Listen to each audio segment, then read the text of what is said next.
থানার গেটে অতিক্রম করার পরপরই পেছন থেকে কাপুরুষের মতো মোসাদ্দেক জুবাইরের উপর ঝাঁপিয়ে পড়ে ছাত্রদলের সন্ত্রাসীরা।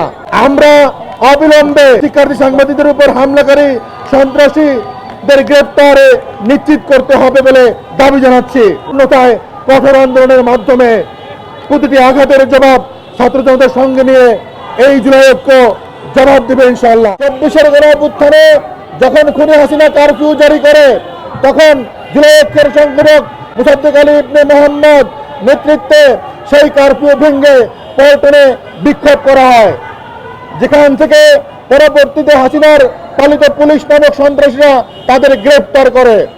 সেদিনের ভিডিও ফুটেজ বিএনপি তাদের অফিসিয়াল ফেসবুক পেজে প্রচার করে। সেই বিএনপি ছাত্র সংগঠন শাহবাগ থানার ভিতরে প্রবেশ করে মোসাদ্দেক আলী ইবনে মোহাম্মদ, এবি জুবায়ের সহ সাধারণ শিক্ষার্থী ও সাংবাদিকদের উপর সন্ত্রাসী হামলা চালায়। থানার গেটে অতিক্রম করার পরপরই পেছন থেকে কাপুরুষের মতো মোসাদ্দেক জুবায়েরের উপর ঝাঁপিয়ে পড়ে ছাত্রদলের সন্ত্রাসীরা।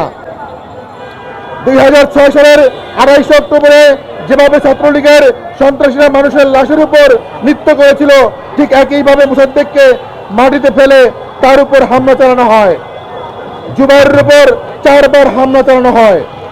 শাহবাগ থানায় এমন মত নজিরবিহীন এশিয়া সর্ববৃহৎ জঙ্গি সংগঠন ছাত্রলীগ যেভাবে সন্ত্রাসী হামলা চালাতো, একই কায়দায় ঢাবি শিক্ষার্থী সাংবাদিকদের উপর হামলা চালায় সন্ত্রাসীরা।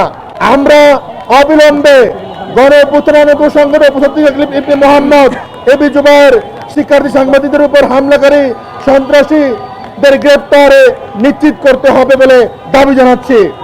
একই সঙ্গে এই ঘটনার সঙ্গে জড়িত পুলিশ কর্মকর্তাদের বিরুদ্ধে তদন্ত করে জবাবদিহিতা বিচারের আওতায় আনতে হবে। অন্যথায় কঠোর আন্দোলনের মাধ্যমে প্রতিটি আঘাতের জবাব ছাত্র জনতার সঙ্গে নিয়ে এই জুলাই ঐক্য